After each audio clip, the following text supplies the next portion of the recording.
2 जून 2026 को मध्य प्रदेश के मुख्यमंत्री डॉक्टर मोहन यादव की अध्यक्षता में मंत्रालय में मंत्रिपरिषद की बैठक वंदे मातरम गान के साथ संपन्न हुई। बैठक में लिए गए महत्वपूर्ण निर्णयों की जानकारी सूक्ष्म लघु एवं मध्यम उद्यम मंत्री चैतन्य कश्यप ने पत्रकारों को देते हुए कहा कि प्रधानमंत्री नरेंद्र मोदी की सफल 12 वर्ष पूर्ण होने पर 12 जून से प्रदेश भर में सरकार एवं संगठन द्वारा विभिन्न जन कल्याणकारी कार्यक्रम आयोजित किए जाएंगे। प्रदेश में समान नागरिक संहिता UCC लागू करने की दिशा में जनता से सुझाव लेने की प्रक्रिया प्रारंभ हो गई है, जो 30 जुलाई तक पूर्ण होगी। मंत्रिपरिषद ने ऐतिहासिक स्वामित्व योजना को मंजूरी देते हुए वर्षों से कब्जाधारी परिवारों को निःशुल्क रजिस्ट्री के माध्यम से जमीन एवं दुकान का वैधानिक मालिकाना हक देने का निर्णय लिया है। इससे 48,29,000 संपत्ति धारकों को लाभ मिलेगा। स्टाम्प शुल्क एवं पंजीयन फीस में राहत के रूप में लगभग 3800 करोड़ रुपए का भार राज्य सरकार वहन करेगी। बैठक में जलगंगा संवर्धन अभियान की प्रगति रिकॉर्ड 104 लाख मीट्रिक टन गेहूं उपार्जन, उड़द मूंग पंजीयन, दुग्ध उत्पादन को बढ़ावा देने,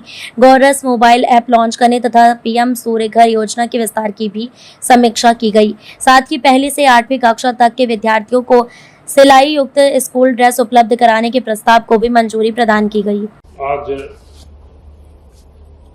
माननीय मुख्यमंत्री डॉक्टर मोहन यादव जी के अध्यक्षता में कैबिनेट की बैठक संपन्न हुई है। इसमें मुख्यमंत्री जी के द्वारा कुछ महत्वपूर्ण जानकारियां उपलब्ध करवाई गई। उसमें महत्वपूर्ण था कि मध्य प्रदेश में समान नागरिक संहिता के बारे में जन सुनवाई के कैंप और इसके विभिन्न स्तरों के ऊपर प्रचार माध्यम से इसमें जो सुझाव चाहिए जनता के वे सारे लेने का कार्य प्रारंभ हो चुका है और संभवतः 30 जुलाई तक इस कार्य को पूर्ण करके मध्य प्रदेश में समान नागरिक संहिता के ओर हम आगे कदम बढ़ाएंगे। इसी के साथ प्रधानमंत्री के 12 वर्ष एक अपने आप में महत्वपूर्ण स्थान है और उनके कार्यकाल में देश ने नई ऊंचाइयों को प्राप्त करा है और उसी के साथ में जो गरीब कल्याण सबसे बड़ा मुद्दा होता है उसमें गरीबी रेखा के स्तर में भारी गिरावट भारत के अंदर आई है। विकास के कई मॉडल, विकास के गाथा,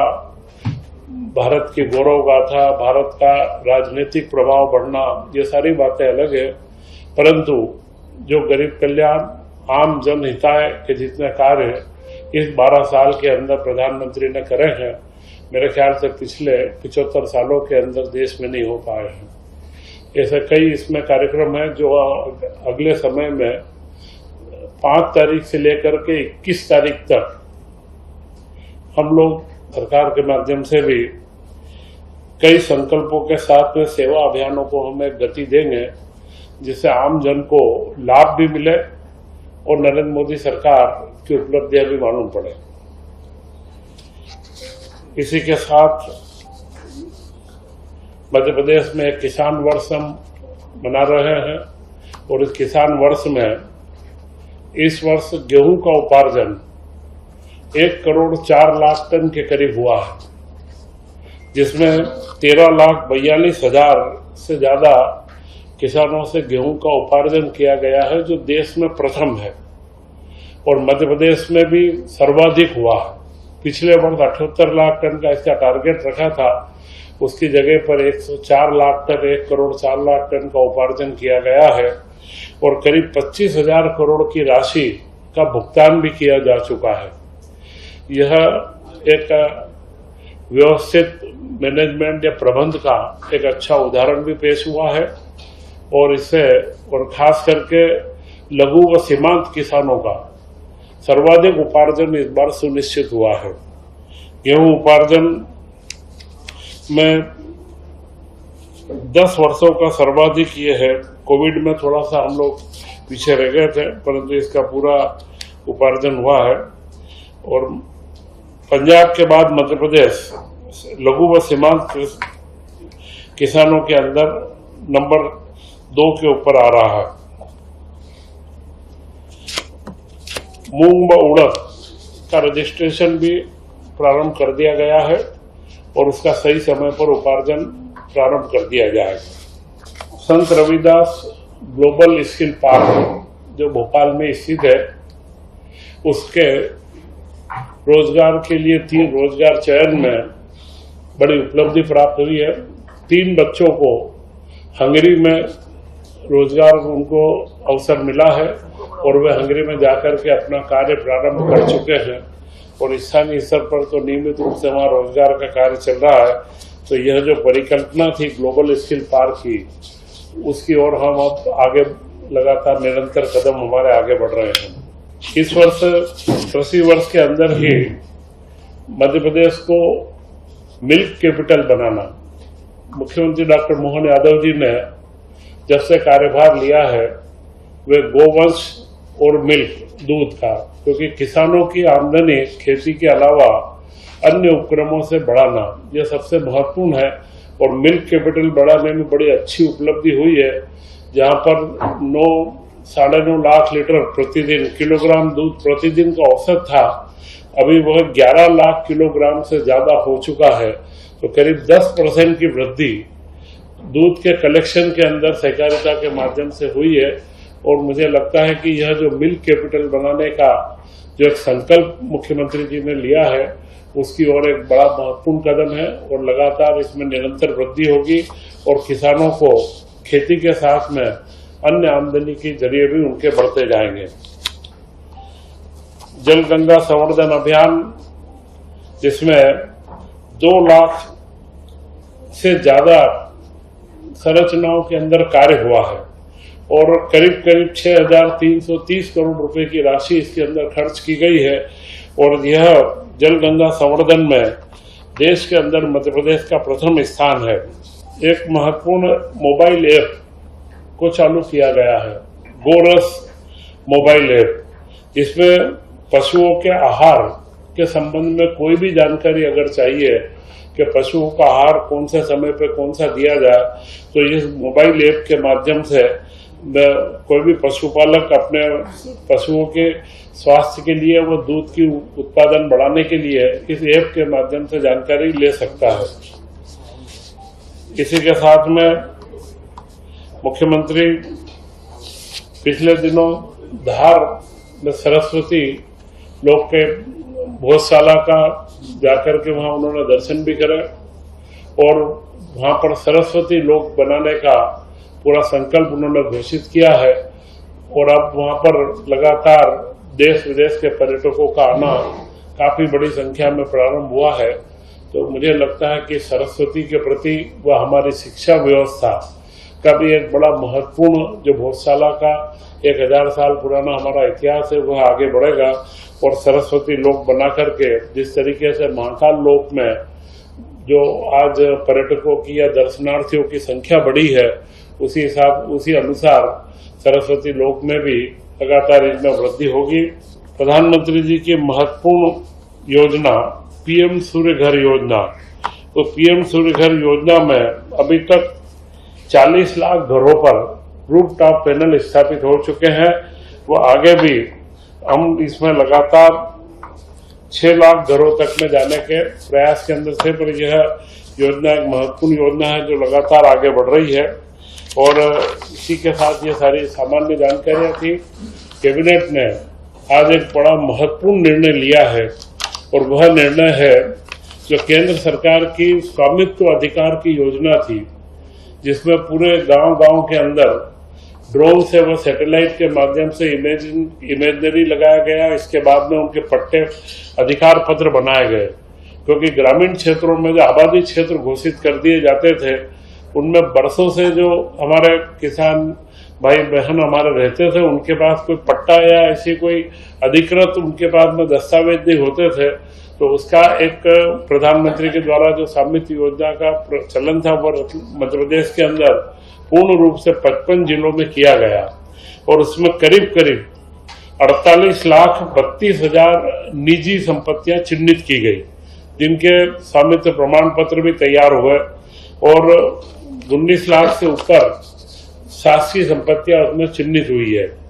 परंतु इसमें एक महत्वपूर्ण समस्या आ रही थी कि जो प्रमाण पत्र दिया जा रहा था वो बैंकों से लोन लेने में आम आदमी को उसका तकलीफ थी, क्योंकि बैंक को लोन लेने के लिए जो बंधक में चीजें रखती है उसमें उनको रजिस्ट्रीकृत पंजीकृत दस्तावेज की आवश्यकता होती है। उसी के लिए मध्य प्रदेश सरकार ने उसमें निर्णय लिया है कि हम सारे 48 लाख ही जो लाभान्वित हमारे जो जिनको पट्टे प्राप्त जो रजिस्ट्रियां प्राप्त होनी है उनको हम रजिस्टर्ड दस्तावेज देंगे और उसका कोई भी भार उनके ऊपर नहीं आएगा। यह पूरा निःशुल्क रहेगा और इसमें पंजीयन शुल्क, पंचायत का उपकर व अन्य जो भी कर लगते हैं वे सारे के सारे राजस्व विभाग वहन करेगा। इसके ऊपर 3800 करोड़ से ज्यादा का खर्च राज्य सरकार पर आएगा, परंतु उसका हम बहुत जल्द कंप्यूटराइजेशन और प्रोग्रामिंग करके जो रजिस्ट्रीकृत व्यवस्था है और हर व्यक्ति को एक रजिस्ट्रीकृत दस्तावेज प्राप्त होगा, जिससे वो उसके ऊपर बहुत बैंक लोन लेने के अंदर उसको आराम रहेगा। यह मेरे ख्याल से पूरे देश के अंदर मध्य प्रदेश में जिस तरीके की हमारी योजना और तैयारी है, यह एक मध्य प्रदेश देश के अंदर सबसे पहला राज्य बनेगा जो रजिस्ट्रीकृत दस्तावेज उपलब्ध करवाएगा। आज इसी के साथ में कैबिनेट में मेडिकल कॉलेज की 3 योजनाओं की निरंतरता 17,000 करोड़ की 5 साल की निरंतरता की मंजूरी दी गई, जिसमें 1200 करोड़ के नवीन कॉलेजों का निर्माण है और जो पीजी की पोस्ट ग्रेजुएट की सीट्स निरंतर बढ़ती रहती है, बीच बीच में परमिशन आती है और उसके लिए भी उसमें प्रावधान किया गया है। और मेडिकल कॉलेज से जो संबद्ध हॉस्पिटल्स हैं उनको संचालन के लिए 14,365 करोड़ रुपए रखे गए हैं। इंदौर के अंदर जिला न्यायालय भवन, जो मेरे ख्याल से मध्य प्रदेश में सबसे बड़ा जिला न्यायालय भवन पिपलियाहाना में बन रहा है, वह 626 करोड़ उसकी पुनर्निरीक्षित अनुमान, पहले 412 करोड़ को था, अभी उसके 626 करोड़ रुपए की राशि पुनर्निरीक्षित की स्वीकृत की गई है और बहुत जल्द यह न्यायालय का पूरा भवन बनकर के तैयार होगा और ये कार्य चालू हो जाएगा। इसी के साथ में इस बार एक महत्वपूर्ण निर्णय स्कूल शिक्षा विभाग में लिया गया है। 1ली से 8वीं तक के बच्चों को करीब करीब इसमें 600 रुपए 2 ड्रेस के डीबीटी के माध्यम से दिए जा रहे थे, परंतु यह देखने में आया था कि बच्चे गांव-गांव में सुदूर छोटे छोटे से हमारे आदिवासी अंचल और मध्य प्रदेश की भौगोलिक संरचना को देखते हुए उस तरीके का कपड़ा मिलना, ड्रेस का वो सिलाई के लिए बराबर व्यवस्था होना इतना व्यवस्थित नहीं हो पा रहा था। तो इस बार ये निर्णय लिया गया है कि 1ली से 8वीं तक के सारे बच्चों के लिए ड्रेस सिलवा करके दी जाएगी और उसमें टेंडर लगाए जाएंगे। और महत्वपूर्ण निर्णय ये लिया कि उसमें मध्य प्रदेश के उद्योगों के द्वारा जो गारमेंट इंडस्ट्री हमारी है उन लोगों से चर्चा भी हुई है और उन्हीं के टेंडर करके और इसका ड्रेस को अलग अलग साइजेस जो रहती है सारा उसका वर्गीकरण कर लिया गया है। और ये ड्रेस अब की बार सिली हुई ड्रेस अब इस वर्ष उपलब्ध करवाई जाएगी और मुझे लगता है साइकिल के भी उपलब्ध कराने से, पुस्तकें भी उपलब्ध कराने में इस बार हम सफल हुए हैं। तो यह ड्रेस भी हम बराबर वितरित करके 1ली से 8वीं तक के समस्त बच्चों को यह ड्रेस हम लोग उपलब्ध करवाएंगे। इसी के साथ में मुख्यमंत्री जी के द्वारा में 2 तन्वी और 2 पिक्चरों के अनुसमर्थन थे जो पूर्व में आई थी, उनको अनुसमर्थन का मामला था। तो ये सारे महत्वपूर्ण कार्य जिनके माध्यम से मध्य प्रदेश की छवि एक प्रगतिशील राज्य के रूप में बने, इन सारे कामों को निरंतर गतिशीलता दी जा रही है। और मुख्यमंत्री डॉक्टर मोहन यादव जी ने इसमें प्रधानमंत्री को जो शुभकामनाएं प्रेषित करी है कि जो विकसित भारत की परिकल्पना 2047 की